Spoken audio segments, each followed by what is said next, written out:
If you're launching a token on Solana, locking your team or treasury allocation is one of the first things serious investors will check.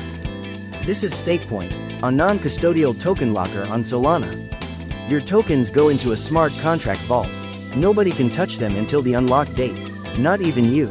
To lock tokens, connect your Solana wallet and head to Token and Liquidity Locks. Select the token you want to lock, enter the amount, then pick your unlock date using the calendar. You can lock to an exact date and time. Confirm the transaction. StakePoint will guide you through 2 wallet approvals to complete the lock.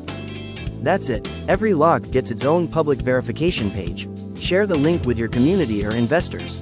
They can verify the token mint, amount, and unlock date without connecting a wallet. StakePoint supports SPL tokens, Token 2022 tokens, transfer tax tokens, and Pump.fun tokens before and after graduation.